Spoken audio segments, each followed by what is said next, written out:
hermanos sean unidos, porque esa es la ley primera.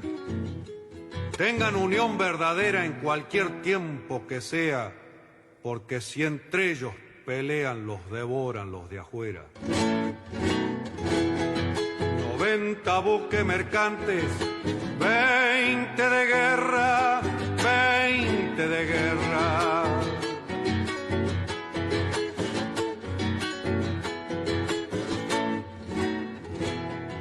Vienen pechando arriba las aguas nuestras, las aguas nuestras.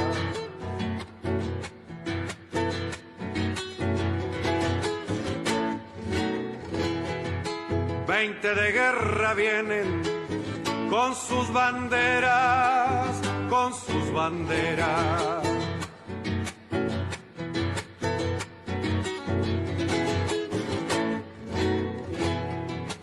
Pucha con los ingleses, quien los pudiera, quien los pudiera, que lo tiro a los gringos, un y gran 7, navegar tantos mares, venirse al cohete, que digo venirse al cohete. Buenas tardes, queridos oyentes.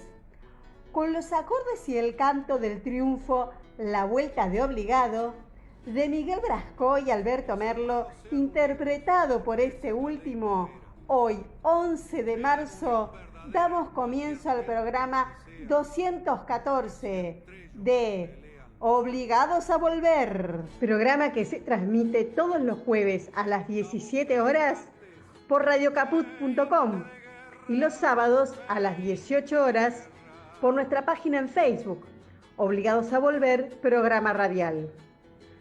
Obligados a Volver, un análisis de la realidad argentina y mundial desde nuestra mirada, que es nacional, popular, democrática, feminista, latinoamericanista y ambientalista. Obligados a volver, porque como dijo el general San Martín, cuando la patria está en peligro, todo está permitido, excepto no defenderla. Obligados a volver, porque un día de octubre de 2016, un grupo de veteranos activistas del Movimiento Nacional sintieron la necesidad de sumarse a la resistencia contra el régimen neoliberal macrista y decidieron volver a la militancia activa fundando este programa. Comité de dirección: Norberto Raful, Edgardo Margiota, María Graciela Zavala y quien les habla, Marina Martínez. En la operación técnica, Martín Loza. A continuación, Norberto nos comentará, como suele hacerlo, el temario de nuestro programa de hoy. Buenas tardes, Norberto. Buenas tardes, Marina. Buenas tardes a todos, todas y todes, les oyentes de Obligados a Volver. Programa número 214 del jueves 11 de marzo.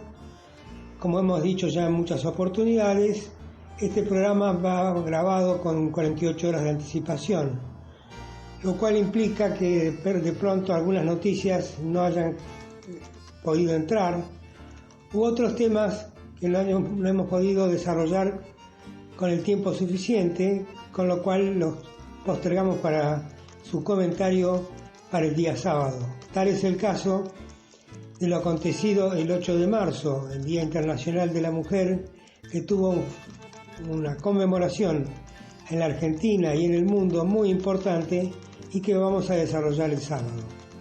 También en nuestro informe de Brasil, a cargo de José María Corredoira, ya lo tenía listo cuando surgió la noticia de la anulación del juicio contra Lula, que va a dar lugar también a algún comentario que no pudo entrar.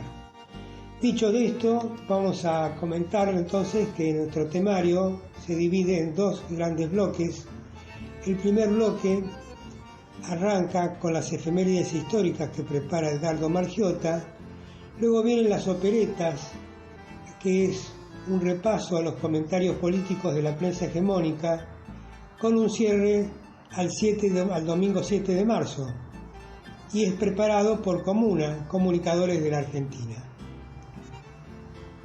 Cumplido, digamos, de estas dos columnas, hacemos un pequeño intervalo musical y luego pasamos al segundo bloque, arrancando con la política nacional a cargo de Carlos Solubica, el informe Brasil que hablábamos de José María Corredoira, y luego nuestro invitado especial, como columnista, Horacio Tetamanti, ex subsecretario de Puertos y Vías Navegables, que va a desarrollar el análisis del decreto 949 del 2020 sobre lo que comúnmente se ha denominado la hidrovía. Cumplido esto, damos por concluido el programa de hoy y los invitamos a la continuación el próximo sábado. Pero ¿qué te parece, Edgardo, si arrancamos con las efemérides? Conocer el pasado para iluminar el presente y construir el futuro. Efemérides correspondientes a la última semana. 5 de marzo de 1956. El presidente de facto Pedro Eugenio Aramburu firma, junto a Isaac Rojas y Álvaro Alzogaray, el decreto que prohibía no solo la actividad política del peronismo y la utilización de elementos de afirmación ideológica o de propaganda peronista, sino hasta el empleo de, entre comillas, el nombre propio del presidente depuesto. 5 de marzo de 2013, muere el líder venezolano Hugo Chávez, uno de los líderes políticos más notables de la primera década del siglo XXI. 6 de marzo de 2009, la presidenta Cristina Fernández de Kirchner inaugura en la Casa Rosada el Salón de las Mujeres Argentinas. El mismo constituyó su lugar preferido para encabezar actos de gobierno hasta el final de su gestión en 2015. El 6 de marzo del 2020 fue reinaugurado ya que Mauricio Macri lo había desafectado y convertido en oficinas. 7 de marzo de 1906. Nace en Santiago del Estero el médico neurocirujano Ramón Carrillo. Fue el primer ministro de Salud Pública de la Nación en 1949, auténtico organizador del Sistema Nacional de Salud Pública de la Argentina. Murió en Brasil el 10 de diciembre de 1956. 8 de marzo de 2009. Ante los fuertes artículos del diario Clarín contra el gobierno, Néstor Kirchner respondió en un discurso pronunciado en el partido de 3 de febrero afirmando: "El país no quiere monopolios mediáticos. ¿Qué te pasa, Clarín? ¿Estás nervioso? Hacé democracia, sé abierto, usa los medios para informar y no para desinformar a la gente. La gente se está dando cuenta cómo son las circunstancias". La militancia lanza e instala la consigna Clarín miente. Ese año, el gobierno impulsó el proyecto de Ley de Servicios de Comunicación Audiovisual, conocida como Ley de Medios, que presentó en agosto y que se promulgó el 10 de octubre.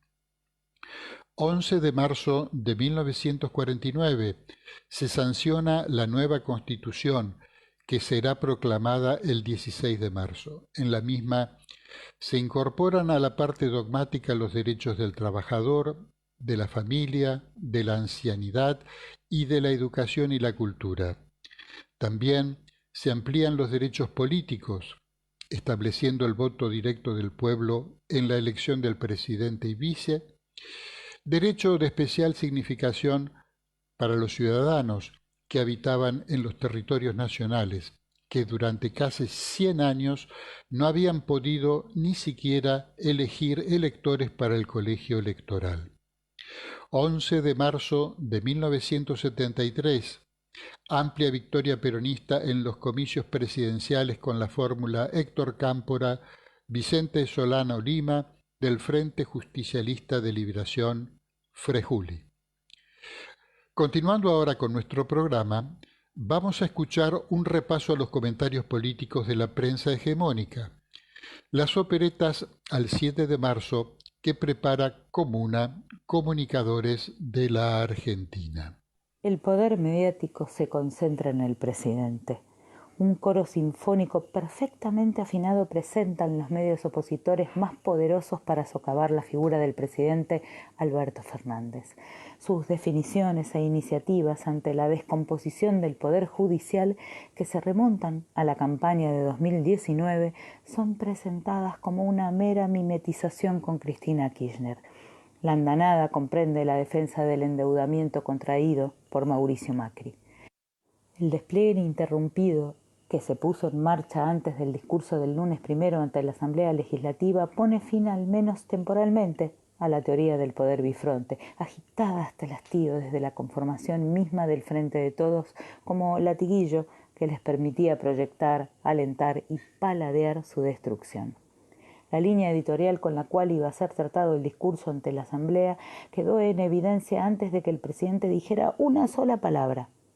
Hablaría, tituló Clarín en su edición de ese día, presionado por la crisis judicial de la vicepresidenta. Las interpretaciones pactadas y coordinadas entre empleados de Clarín, Infobae y La Nación se repiten sin descanso desde esa mañana. La palabra mimetización del presidente con su vice es de las más repetidas. Pañi dijo el lunes y publicó el martes en La Nación que murió el albertismo. González publicó el martes en Clarín que se ve la cristinización. Morales Solá publicó el miércoles adiós a la promesa de abandonar la grieta. El presidente se resigna a mimetizarse, publicó Bernstein el viernes en La Nación. Mimetización del presidente, publicó La Borda el mismo día en el mismo diario. Y así siguieron y repitieron. El presidente es un general que actúa para la reina, tecleó Guyot el sábado en La Nación. Abandona la moderación y así va camino a perder su capital político. Alberto Fernández entrega a la ministra Lozardo, firmó el domingo Van der Koy, igual que Tenenbaum en Infobae. Alberto Fernández claudica, estampó el mismo día Liotti en La Nación. La lista puede seguir y no tiene casi ningún matiz diferenciado. En este pelotón se da además la novedad de la revalorización de Lozardo, quien venía siendo descrita en varias notas como una ministra que ponía todo su esfuerzo en agrandar a la vicepresidenta. De ese penoso subsuelo fue alzada a los altares porque explicó que la comisión bicameral sobre jueces y fiscales que promovió el presidente no tendrá capacidad sancionatoria, como todo el mundo sabe. Esa explicación, que fue una forma de la ministra de enfrentar la manipulación en títulos y notas, es interpretada como un corajudo mensaje contra el kirchnerismo, de la misma ministra que se doblegaba ante el kirchnerismo. Solamente Román Lejman en Infobae no funcionó esta vez como parte del concierto y dice el domingo que el presidente no entrega a la ministra, que quiere mantenerla en el cargo y que aún deben hablar entre ellos, al lado de una nota de Tenenbaum que, copiando la matriz de todos los demás analistas independientes, tipió sobre la transformación del presidente, el abandono de la moderación y la decisión de entregar a su amiga, una frase que puede tomarse como metáfora política, pero también como evidencia del más rancio de los machismos. El mar de fondo es siempre el mismo. Estuvo en tapa de Clarín el lunes y siguió en varias notas. Una esperada condena contra Cristina Kirchner y sobre todo contra su hija Florencia porque no tiene fueros. Ya el domingo 28 de febrero Clarín le había dicho a los jueces que deben los fundamentos de su condena a Lázaro Báez, que los delitos atribuidos al empresario se deben a un delito precedente, cometido obviamente por los K y primero y principal por ella. Los periodistas independientes de estos tres medios rechazan al unísono el anuncio presidencial de la querella por el endeudamiento contraído por Macri, porque la iniciativa concierne a sus accionistas, patrones y mandantes. Mau, escribió el martes Burgo de Clarín, actuó a derecho, aunque no haya consultado al Congreso para tomar deuda.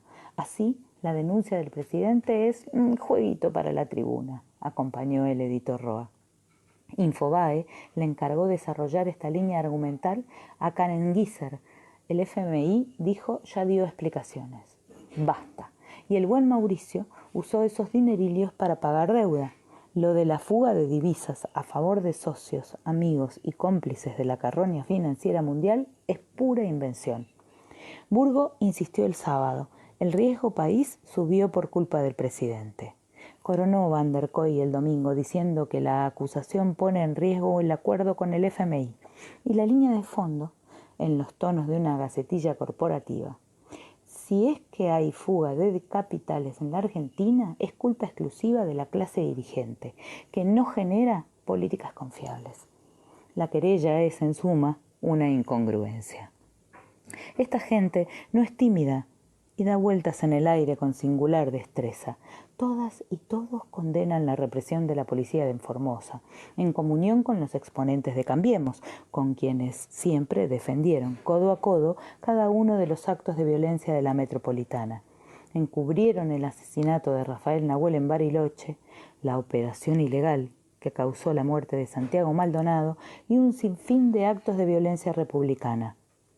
En sus transmisiones y crónicas en cadena no hay una sola línea sobre los agitadores profesionales que saben despertar y activar el monstruo de la brutalidad policial, como los muchos ciudadanos que, sin domicilio ni actividad conocida en Formosa, estuvieron en el centro de los actos de violencia. El tema judicial, la querella por la deuda y la crisis en Formosa les quitó fuerza a estos medios para su sostenido combate al plan de vacunación contra el coronavirus. Mucho más por la manifiesta incomodidad ante la vergonzosa deriva del gobierno porteño, que mezcla su incontenible inclinación a los negociados con el sector privado mediante el tráfico de 10.000 dosis que nadie sabe qué destino tuvieron, con su visceral odio al cuerpo docente, al que al final acepta empezar a vacunar en cuotas módicas. El estropicio del plan porteño de vacunación, con el ministro Quirós reclamando más dosis en cadena privada de difusión, mientras tiene al menos 60.000 sin aplicar, se expuso dolorosamente con la muerte de 2 médicos. En particular, La Nación la emprendió contra Ernesto Resnick porque se ocupó de exponer una evidencia. La doctora Fulone se había negado a darse la primera dosis de Sputnik porque faltaba una publicación de The Lancet. Es decir, pese a su formación específica, fue víctima de la campaña de manipulación y engaño contra la vacuna soviética, como decía Clarín. La vacuna enviada por el líder indiscutido del comunismo mundial, Putin, como escribió Infobae. Este intenso tráfico editorial no alcanza a privarnos de unos toques risueños. Cristina lo miraba mal al presidente en la asamblea, pero cuando era enfocada, cambiaba hábilmente el gesto y parecía tierna y sonriente. Di Marco, La Nación. Stornelli es intachable. Morales Solá, La Nación. El estadio de fútbol de Santiago del Estero es demagógico. Uno de los Viñaski, Clarín. Cristina habla mucho con Guzmán y Kicillof está celoso, concluyó Bonelli en Clarín. Esto fue Operetas. Comuna. Comunicadores de Argentina. www.comunanet.com.ar.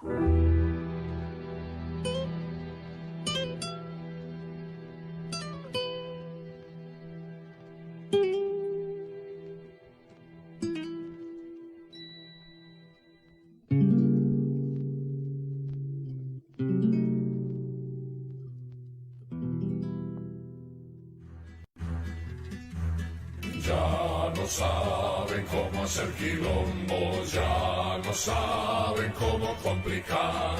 Les molestan los choris y los bombos, tienen todo y quieren mucho más. Les molestan los choris y los bombos, tienen todo y quieren mucho más. ¡Hey! Tiempo atrás daban golpes de estado, no olvidamos el 76. Ahora son los reyes del mercado, nos persiguen con los medios y el ofer. ¡Señor juez! ¡Señor juez! Hacen muchas causas judiciales, nunca importa si es o no verdad. Invocando motivos demenciales, miente que algo quedará. Invocando motivos demenciales, miente que algo quedará. Se hacen sus acusaciones locas y lo hacen con total impunidad. Pero la morocha no se toca. Si la tocan, qué quilombo se va a armar, se va a armar, se va a armar. Inventaron cientos de mentiras, coimas, robos, crímenes también.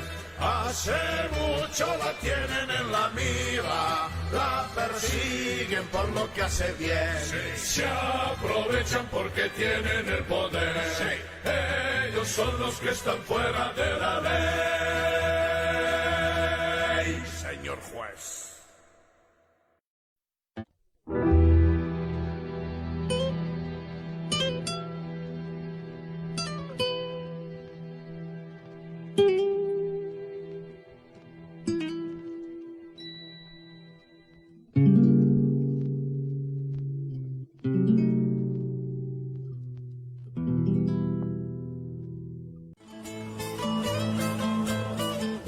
Les invitamos a conocer nuestros otros medios de comunicación. Nuestras páginas en Facebook, Obligados a Volver Programa Radial, y La Lealtad Política y Cultura, donde pueden leer las imperdibles publicaciones semanales y quincenales de nuestros columnistas. También en Facebook, el grupo Obligados a Volver, dispuesto para el intercambio de información y debate entre nuestros oyentes. Y el rotativo de Obligados a Volver, un servicio cotidiano de noticias, música y buen humor a través de un grupo de WhatsApp. También les invitamos a suscribirse a nuestro canal de YouTube, Obligados a Volver.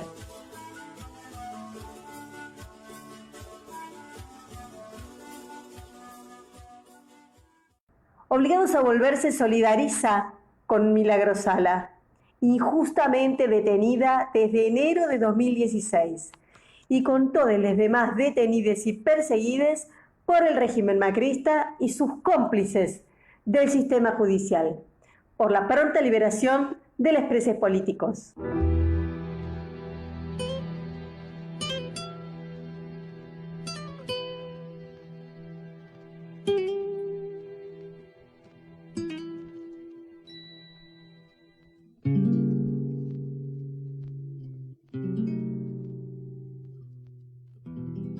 Hola a todas y a todos. Soy Carlos Solubica y voy a hablar de la política nacional. En el momento de realizar esta grabación es el martes 9 de marzo al mediodía. Hoy vamos a analizar 3 hechos que me parecen lo más destacado de la última semana. Comenzamos por el alegato de la vicepresidenta de la Nación, Cristina Fernández de Kirchner, realizado ante la Sala 1 de la Cámara Federal de Casación en la causa del dólar futuro. Una exposición brillante y demoledora que dejó expuesto a la luz del día que esa causa, la primera de todas las que le armaron a Cristina desde el aparato político, mediático y judicial del macrismo, fue una maniobra y una manipulación dirigida a contribuir al triunfo de Macri en las elecciones presidenciales de 2015. Un alegato de 1 hora, sin ayuda a memoria de por medio, mostrando una vez más la talla política e intelectual de una verdadera líder popular, que trataremos de condensar en los aspectos centrales. La causa fue iniciada por una denuncia de 2 dirigentes de Cambiemos, Mario Negri Radical y Federico Pinedo del PRO, 5 días después de la primera vuelta de las elecciones de 2015. Como no podía ser de otra manera con el bolillero trucho de Comodoro Pro, la denuncia cayó en el juzgado de Bonadío. Este juez emblemático de la persecución a nuestros compañeros y compañeras ordenó un allanamiento al Banco Central a las 12 del mediodía, en plena rueda de operaciones, con el objetivo claro de provocar una corrida cambiaria el 17 de noviembre de 2015, 5 días antes de la segunda vuelta electoral. Se acusó a Cristina, al entonces ministro de Economía Axel Kicillof y Alejandro Banoli, presidente del Banco Central en aquel momento, entre otros funcionarios, de perjudicar al Estado Nacional con la venta de dólar futuro. Un peritaje realizado por especialistas de la Corte Suprema de Justicia demostró que no hubo ningún perjuicio para el Estado. No solo eso, quienes se beneficiaron finalmente de la operatoria fueron amigos, empresarios y funcionarios del gobierno de Macri, que fue el que devaluó y permitió jugosas ganancias a compradores de dólar futuro. Por ejemplo, Mario Quintana, el Toto Caputo y Nicky Caputo, amigo del alma de Macri, por citar algunos. Ningún funcionario ni allegado al gobierno de Cristina compró dólar futuro. En el colmo del disparate judicial, cuando llegó el momento de pagar esos contratos, el entonces presidente del Banco Central, Federico Sturzenegger, consultó con Bonadío si podía pagarlos, y el juez le contestó que no había ningún problema. ¿Dónde estaba el delito entonces? Para resaltar la doble vara de Comodoro Pro, Cristina apuntó directamente a dos de los jueces de casación que la escuchaban de haber sobreseído a Sturzenegger en la causa por el mega canje de la deuda, realizado en época de Cavallo, ministro de Economía entonces de Fernando de la Rúa.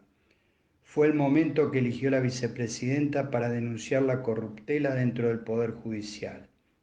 Ustedes contribuyeron, ustedes también son responsables del sufrimiento de la gente. Ustedes sobreseyeron a los que endeudaron. El Poder Judicial incide en la vida de la gente. Vean los femicidios y la falta de respuesta de la justicia. Les tiró en la cara a Cristina. No se olvidó de señalar los casos del fiscal Stornelli y del juez Gustavo Hornos. Dijo también la actual vicepresidenta: los que devaluaron apenas llegaron al gobierno y usufructuaron los contratos de dólar futuro están en Qatar viendo partidos de fútbol o en universidades norteamericanas dando conferencias, mientras que nosotros, que desendeudamos al país, estamos sentados acá. Luego advirtió que ahora escucha periodistas decir que esto no debió haber sido una causa, pero sospecha que lo dicen porque el presidente decidió iniciar acciones legales por la deuda que tomó Macri, que hasta violó el estatuto del FMI y todas las normas. La estocada final fue cuando les echó en cara que se comportan como una corporación que se perpetúa en el poder, mientras los otros dos poderes, el Ejecutivo y el Legislativo, van a elecciones cada 4 años y cada 2 años respectivamente. Es inevitable enlazar este alegato de Cristina con el discurso de Alberto Fernández ante la Asamblea Legislativa pocos días antes. Ambos marcan la decisión de enfrentar firmemente al aparato político, económico, mediático y judicial de la oposición salvaje y de dar la batalla simbólica sobre la corrupción, poniendo en la agenda pública todos los negociados del macrismo con la toma irregular e irresponsable de deuda externa a la cabeza. En este punto quiero señalar que el presidente Alberto Fernández anunció la próxima salida de la ministra de Justicia, Marcela Lozardo. Está buscando un reemplazante. Esto significa que empieza una nueva etapa en esta batalla que estamos dando para terminar con ese aparato político, mediático, económico y judicial. El segundo hecho que quiero analizar es la derogación del decreto 70 firmado por Mauricio Macri en enero de 2017, que impuso un sistema de expulsiones express de extranjeros que tuvieran la más mínima vinculación con una causa penal de cualquier tenor.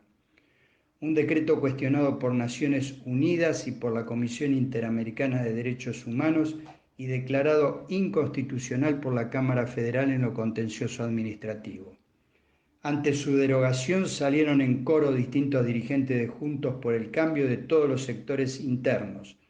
Acá no hubo distinción entre supuestos duros y blandos. A decir que el gobierno daba carta blanca a narcotraficantes y demás delincuentes pesados. Como de costumbre, mintieron alevosamente.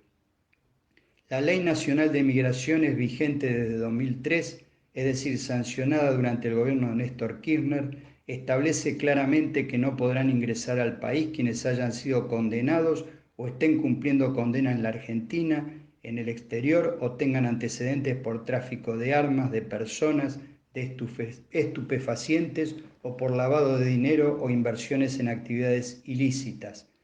En palabras de la actual directora nacional de Migraciones, Florencia Cariñano, el decreto 70 fue una acción propagandística sin consecuencias reales en la administración de nuestras fronteras, que se basaba en sentimientos xenófobos como un acto de propaganda y falsa mano dura contra la delincuencia. La estigmatización de grupos por su color de piel, religión o nacionalidad es algo muy conocido en la historia y tiene nombre: fascismo, afirmó contundente Cariñano. La única diferencia significativa con la vigencia del decreto 70 durante el macrismo fue la cantidad de expulsados del país, porque fue creada una dirección de extranjeros judicializados que se dedicó a liberar presos extranjeros de las cárceles argentinas para enviarlos a su país de origen con el pasaje pago por el Estado. Se puntualiza lo del pasaje pago por el Estado porque hasta la gestión de Macri el traslado de presos era una carga pública que debían realizar las aerolíneas sin costo alguno para el Estado Nacional. Pero hay más. Actualmente se está investigando y se hicieron denuncias vinculadas al espionaje ilegal porque se detectó un sistema de seguimiento con alertas específicas sobre las salidas y entradas al país de distintas personas, entre las que estaban Cristina, Máximo y Florencia Kirchner, Hugo y Pablo Moyano, Julio De Vido, entre muchos otros. En relación a esto se detectó un excesivo otorgamiento sin criterios de claves para acceder a información personal de ciudadanos y sus movimientos migratorios. Por ejemplo, había 20.400 claves otorgadas a la policía de la ciudad de Buenos Aires. Por otra parte, en relación a una causa iniciada a fines de 2016, en la que se investigaba la relación de funcionarios de migraciones con la mafia china, que solo avanzó en ese momento contra el jefe de la mesa de entrada de la dirección, se iniciaron ahora sumarios administrativos y se apartó de sus cargos a quienes firmaron expedientes sospechosos e irregulares. Hay muchas radicaciones sin criterio, dijeron fuentes del organismo. Por lo que sabemos, había muchas cosas tarifadas. Una residencia podía costar $25.000. Esta era la política migratoria del macrismo. Finalmente, una breve referencia al tercer hecho destacado: las protestas en Formosa a partir de la decisión del gobernador Isfrán de volver a fase 1 de la cuarentena en la capital provincial por el aumento de casos de coronavirus. Dejando en claro que siempre es condenable la represión institucional a protestas ciudadanas pacíficas, en este caso serían los comerciantes que deben cerrar sus negocios, queremos señalar algunas cuestiones no menores. Hay una campaña sistemática contra el gobernador agitada desde la oposición política y mediática que viene desde hace tiempo. Formosa es la provincia con menor cantidad de contagios y fallecimientos por cada 100.000 habitantes. Recordemos que tiene con Paraguay una frontera seca, que hay un constante contrabando de cigarrillos, o sea, gente que va y viene, y hay un desborde sanitario en el país vecino. Otra cosa más, Gildo Infran cumple un rol fundamental en la lucha contra el contrabando de granos que pasa por su provincia. Es un abanderado del control de la hidrovía por parte del Estado. Ricardo Burjaile, diputado de Juntos por el Cambio, por citar uno de los nombres más emblemáticos, es uno de varios terratenientes que se ven perjudicados por el control y el decomiso de granos de contrabando que se han hecho en Formosa. No es casual que Patricia Bullrich y Waldo Wolf, dos destacados opositores salvajes, hayan viajado a Formosa para seguir agitando las protestas. En un avión de la empresa Vicentín viajaron a Formosa. Queda clara la vinculación entre los que agitan la protesta y el agronegocio del contrabando, ¿no es cierto? Les mando a todas y todos un fuerte abrazo.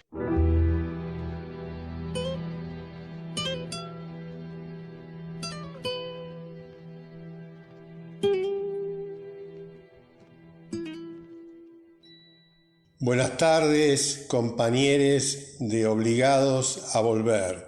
Soy José Corredoira y en esta oportunidad estoy volviendo con ustedes con el tema Brasil, que ha sido tapa, noticia en los últimos días. noticia porque se conoció una variante del COVID originada en Manaos que se llama P1 y que sería mucho más contagiosa y transmisible y a la vez resistente a las vacunas, especialmente a la de AstraZeneca, contra la cual tendría una mínima resistencia. Esto preocupa porque los casos de enfermos y de internaciones se han multiplicado en Brasil, en San Pablo y en Río. La ocupación de camas de terapia intensiva llega al 80-90%, crece el número de contagios y también la preocupación por las actitudes del presidente. En una de las últimas entrevistas le preguntaron por las vacunas y al periodista le contestó: si quieres saber sobre las vacunas, váyase a la C. puntos suspensivos de su madre. Tem idiota que a gente vê nas mídias sociais, na empresa, né? Vai comprar vacina, só for na casa da tua mãe. Tem idiota que a gente vê nas mídias sociais, na empresa, né? Vai comprar vacina, só for na casa da tua mãe. Na casa da tua mãe. Na casa da tua mãe. Y esto fue televisado, entonces se ve a una persona que está fuera de control. Hoy las encuestas lo dan a Bolsonaro en una caída libre, con un 30% de aceptación. No nos olvidemos que resistió toda la pandemia con un 50% de aceptación. Así que esta caída de 20 puntos es muy importante. Lo que sucede es que hay una percepción de falta de conducción, de atomización del poder, agravado esto por la pandemia. El presidente no está de acuerdo con los gobernadores, o sea, no está de acuerdo con el aislamiento ni con el cierre de actividades. Los gobernadores, la mayoría de ellos sí. Por otro lado, hay intendentes o alcaldes que no están de acuerdo con sus gobernadores. Es el caso de Río de Janeiro, donde el gobernador es pro Bolsonaro y el intendente de Río propicia medidas de aislamiento. Bueno, esto que se da a nivel del Poder Ejecutivo también sucede en el Poder Legislativo. Como les comenté en la vez pasada, la bancada oficialista se divide en las tres B larga: B por buey, la otra B larga por bala, la otra B larga por Biblia, y son las bancadas que responden respectivamente al agronegocio, que responden al gatillo fácil y que responden a los evangélicos. Esto sucede en el Poder Legislativo. En el Ejecutivo está dividido, como dijimos, entre el presidente, el estamento de gobernadores por otro lado, el estamento de intendentes por otro lado. Y dentro del Poder Ejecutivo hay divisiones también. El ministro Guedes amenaza con una renuncia porque los militares se han apropiado de Petrobras y manejan el tema amazónico. El modo que tiene Bolsonaro de ir sosteniéndose en el poder es haciendo concesiones. Así le concede a los militares los juguetes para imaginarse en la guerra, ya que han coincidido las tres fuerzas en hipótesis de conflicto con casi todos los países vecinos, con nuestro país por la instalación de una base china, con la Guyana francesa porque imaginan que Francia querría crear un país yanomami, como son los indígenas, los originarios de la Guyana francesa. Así que Francia también forma parte de las hipótesis de conflicto, además de Argentina. Imaginan una guerra también o un enfrentamiento, no sé, entre Bolivia y Chile, otro entre Colombia y Venezuela. Pero con estas imaginaciones ganan presupuesto, cargos, en fin, poder, dinero. Y por otro lado están los enfrentamientos entre el poder legislativo y el poder judicial, diputados de Bolsonaro, como les comentaba la vez pasada, insultaron al Supremo Tribunal Federal, el diputado Daniel Silveira, entonces el Superior Tribunal Federal ordenó su detención, se tuvo que reunir la Cámara para dictaminar si era pertinente o no su detención. Bueno, este es un enfrentamiento entre el legislativo y el judicial. Quiero mencionarles que el Poder Judicial también se ha autoabroquelado del modo más fácil, que es aumentando su presupuesto. El presupuesto del Poder Judicial en Brasil es insólito. No hay ningún país del mundo donde el presupuesto judicial supere el 0,5% del PBI. En el caso de Brasil es el 1,3%. Los sueldos y las prerrogativas de los jueces son 5 veces más importantes que en cualquier país del mundo. O sea, no es comparable ni con Alemania ni con nosotros, que estamos todos abajo del 0,5%. Ellos tienen 1,3%. Entonces también tenemos un enfrentamiento entre el Poder Judicial y el Legislativo, los escenarios de conflicto que les mencionaba. Entonces esto me remite a mí a pensar un poco en la comparación con lo que sucede en Colombia, donde en Colombia están los varones de los territorios, y los varones de los territorios originan su poder en el narcotráfico, en las milicias, en sus diferentes conexiones con las bases de Estados Unidos, que hay 6 instaladas en Colombia, y a pesar de que haya 6 bases, no hay un orden, o no se sabe si hay un orden, porque yo recuerdo los comentarios de un colega nuestro, de un columnista, Hernán Pereira, que en algún momento nos habló sobre la privatización de la guerra y los ejércitos mercenarios que influyen sobre el poder, inclusive en el mismo Departamento de Estado o en el Departamento de Defensa de Estados Unidos. Así que no sabemos si las bases de Estados Unidos son del ejército oficial o de los mercenarios, y quienes entran en combinación con las milicias, con los narcotráficos, o no lo entran. Yo les quiero comentar como una percepción nada más. Desde hace 2 años que veo, no sé, en cualquier bar, en cualquier restaurante, que nos atienden venezolanos. Pero yo recuerdo que desde hace más de 5 años, 7, 10 años, que nos atendían colombianos. Entonces, la fuga, la emigración desde Colombia es brutal. ¿Por qué? Por la partición del país, por no saber quién conduce, por la anarquía. Y esto es lo que ha venido fomentando, no sabemos si la parte oficial o mercenaria de los Estados Unidos y de la DEA. Lo que está sucediendo en Formosa, por ejemplo, es otro intento de desguace del Estado a partir de una provincia. Entonces yo les comento, quiero cerrar esto diciendo, no es que no queremos ser Venezuela, no queremos ser Colombia.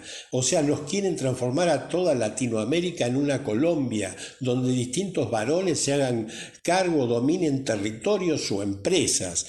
Bueno, compañeros, este es mi comentario, un poco triste, pero bueno, es lo que hay, como diríamos en un comentario entre amigos.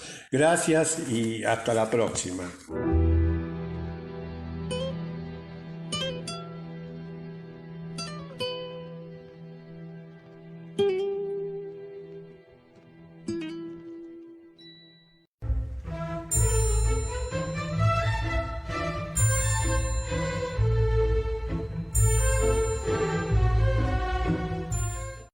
Buenas tardes, oyentes de Obligados a Volver. Yo soy Horacio Tetamanti y quería hacer una referencia hacia el decreto 949. La verdad que la Argentina, a partir de la década del 90 particularmente, inició un camino de retroceso importante en su presencia en sus ríos y mares soberanos. Prácticamente lo que era un país en tanto potencia marítima, fluvial, disponibilidad de flota, de puertos, de capacidad del Estado para hacerse cargo del mantenimiento de sus propios ríos, capacidad de boyado, de control de la navegación, inclusive con una industria naval que era ejemplo en varios lugares del mundo. Poco a poco perder de esas resoluciones tomadas en esa década, fundamentalmente motorizadas por lo que se conocía como el consenso de Washington, ¿no? Una especie de alucinación en ese mundo de que se había finalmente llegado a una victoria del bien sobre el mal, que iba a venir una época de globalización, de retiro de los estados-nación, de las privatizaciones de todos los servicios esenciales para las diferentes comunidades. La división internacional del trabajo iba a dar una gran productividad y un gran progreso. La verdad que casi a 30 años vista de esa situación, los resultados no solamente en Argentina, sino en el mundo, es evidente que no han sido los esperados, sino todo lo contrario. Lo cierto es que la Argentina, prácticamente terminado esa década, a principios ya de este siglo, llegaba prácticamente desguazada, sin ningún tipo de posibilidad de poder hacer uso de sus herramientas para afianzar proyectos de desarrollo industrial, de distribución, de presencia del Estado en lo que es una necesaria planificación de los diferentes recursos para articular procesos virtuosos de consumo y trabajo.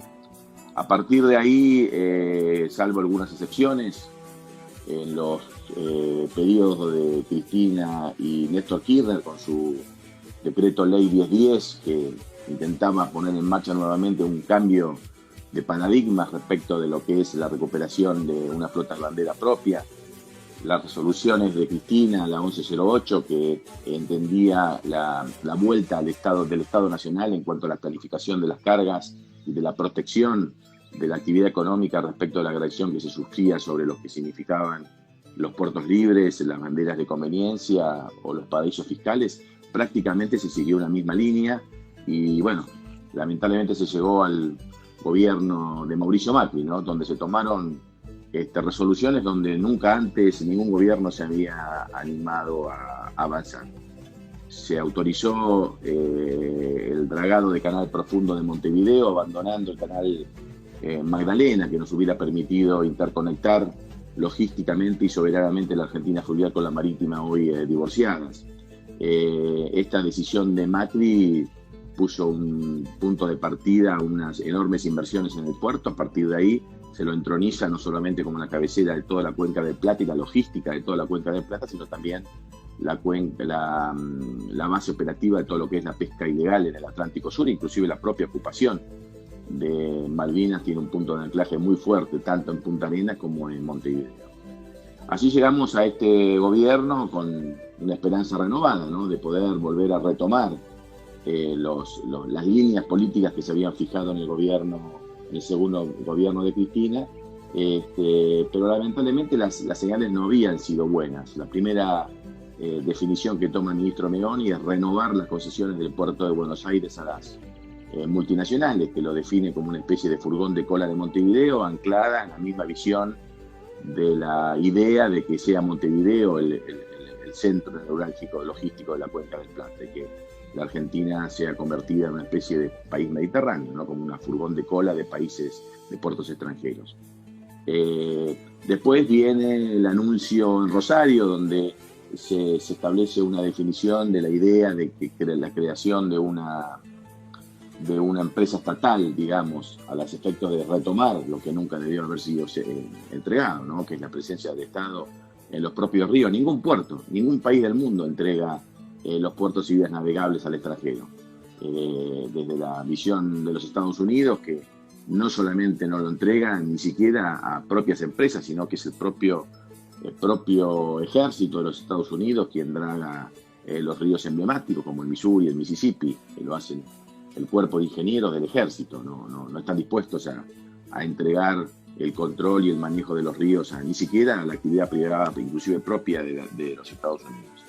La Argentina, con la decisión de Macri, que después se complementa con otra que nunca antes se debió haber tomado, que fue la renuncia a la soberanía normativa de cómo se navega en nuestros ríos. Con lo cual Argentina prácticamente quedó absolutamente expulsada del uso de sus propias aguas al servicio de su economía, y estas fueron utilizadas, puestas al servicio y el manejo de los intereses multinacionales, de una especie de corporación multinacional de soja que interpretaba todo este sector como una especie de proveedor de materia prima. Seguramente con sus legítimos intereses, pero que obviamente entran en conflicto con los intereses argentinos, ¿no? Es decir, ellos necesitan, por la situación económica mundial, prácticamente de un estado de quiebra, maximizar sus rentas. Y nosotros necesitamos crear empleo. Y es evidente que la creación de empleo en origen y la maximización de renta de estas multinacionales están en conflicto. Si crece una, decrece el otro. Y yo creo que tenemos todo el derecho que nos asiste propio para poner al servicio de nuestras propias necesidades, que son la creación de trabajo y empleo, nuestros recursos naturales y nuestros recursos fluviales, llamémoslo así. Lamentablemente esa idea de la creación de una empresa estatal naufraga poco de andar. Semanas después, prácticamente sin solución de continuidad, se alumbra en un día complejo, en la muerte de Maradona y su sepelio, un decreto 949 que prácticamente echa por tierra todo aquello que se había creado como buena expectativa, es decir, aprovechando un momento histórico extraordinario, que es el vencimiento de estas concesiones y estas privatizaciones del río Paraná que se alumbraron allá en la década del 90, que lamentablemente fueron, digamos, sucesivamente renovadas, y que nos permitía hacer un alto y hacer una especie de balance, ¿no es cierto? Algunos dicen que el balance ha sido positivo. Yo creo que desde la perspectiva de los intereses de los exportadores cereales, sin lugar a dudas ha sido positivo. Yo tengo la convicción que desde la perspectiva de los intereses nacionales ha sido extremadamente deficitario, y la Argentina ha pagado un costo muy alto por estos modelos privatizadores que se inocularon en Argentina en esa década del 90, que después, salvo algunas excepciones, tuvieron una continuidad permanente de profundización de estos modelos y llegamos a las situaciones actuales. Lamentablemente el 949, y si uno lo lee, es una especie de apología de la década del 90, reedita toda la normativa de esos años que tanto daño nos hicieron y proyecta hacia el futuro un modelo similar, sin cuestionar la forma de navegar. Nosotros necesitamos poner en tela de juicio la forma de navegar. Los canales que se alumbraron en esa época nos obligan a financiar el crecimiento de puertos extranjeros, tanto Nueva Palmira como Montevideo. Nos obligan a ir a navegar al norte cuando realmente nuestros intereses y nuestros conflictos principales están en el sur. Necesitamos proteger la Patagonia, necesitamos conectar la Patagonia por agua. No podemos seguir con canales que nos obligan a ir a un tercer país para volver a entrar en la Argentina. Tenemos que integrar la Argentina y tenemos que poner al servicio de nuestra economía los indiscutibles beneficios que significa el transporte por agua. Lo que cuesta $1 llevar por agua, y cuesta 10 en un ferrocarril y cuesta 100 en un camión. Es imprescindible que el 949 sea derogado, es imprescindible que los argentinos, en un amplio debate, pongamos en cuestión y en debate qué queremos hacer con estos ríos, debatir diferentes modelos y no tomar como si fuera una vaca sagrada que la única posibilidad del uso de nuestros ríos pasa exclusivamente por la explotación por las empresas extranjeras. Acá no se trata de una licitación para dragar, acá se trata de una definición muy profunda de lo geopolítico, de cómo nos vamos a parar de cara al mundo los argentinos para poder poner en valor nuestras capacidades productivas. Si seguimos profundizando estos modelos extractivos de materia prima, no hay ninguna duda que la Argentina no va a tener horizontes positivos. Por eso estamos planteando la necesidad de una visión muy crítica de este decreto y que sea rápidamente puesto en debate y que lo podamos reformular y que finalmente los ríos sean puestos a favor de los argentinos. Esta vez los argentinos tenemos que decir con el Paraná y con el Río de la Plata no se llama hidrovía, son los ríos que nos enseñaron nuestros maestros por sus nombres y sus historias. Recuperemos nuestros nombres, los nombres de nuestros ríos, recuperemos nuestros ríos y pongámonos al servicio de un proyecto nacional. Esa es la convicción que nos empuja en esta visión política de crítica acerca de este decreto 941.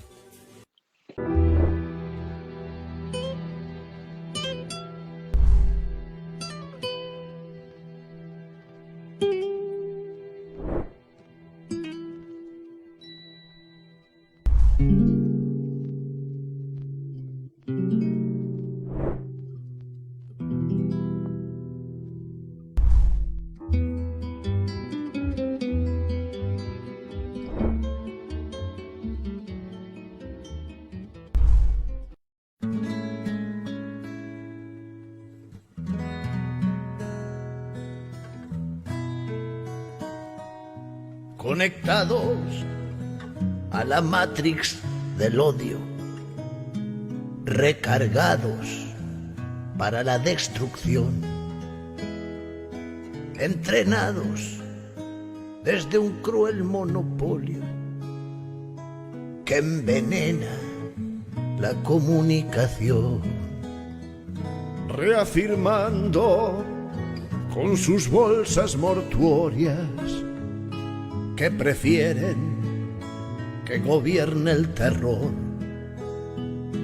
con su oscura, triste y pobre oratoria.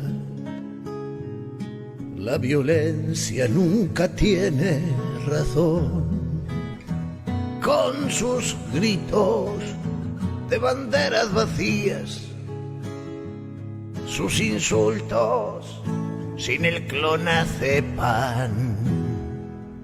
Son lebreles cazando a la utopía, pero ella siempre gana al final. Alguien dijo que esta gente está loca. Sin dudarlo, les decimos que no. Esta gente con veneno en la boca sueña el mundo que Mauricio soñó. Esta gente con veneno en la boca sueña un mundo, pero sin corazón.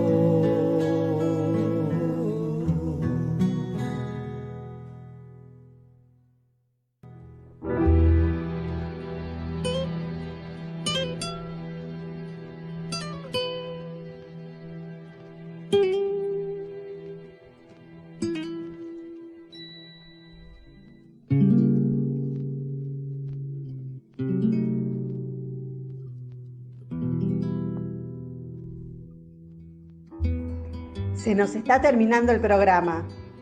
Agradecemos a nuestro operador, Martín Loza, por su trabajo que nos permite salir al aire. A todos los oyentes por su atención, especialmente a los que ponen me gusta en nuestra página de Facebook. Les invitamos a escucharnos este sábado a las 18 horas por nuestra página en Facebook, Obligados a Volver, programa radial. Y nos volvemos a encontrar el próximo jueves a las 17 horas aquí en radiocaput.com. Este fue otro programa de Obligados a Volver, acompañándoles en sus casas desde la de cada uno de los que hacemos este programa, cumpliendo las disposiciones del Gobierno Nacional en la lucha contra la pandemia. Volvimos, pero estamos obligados a seguir militando, porque la patria sigue estando en peligro, ya que la derecha reaccionaria, que no acepta que fue derrotada en las urnas, acecha sin disimulo para desgastar y combatir a nuestro gobierno, elegido por el pueblo. Por eso continuaremos con nuestra tarea, siguiendo el legado del libertador San Martín. Cuando la patria está en peligro, todo está permitido, excepto no defenderla. Recordando y reivindicando nuestras consignas fundacionales. Lealtad a Perón, Cristina Conducción.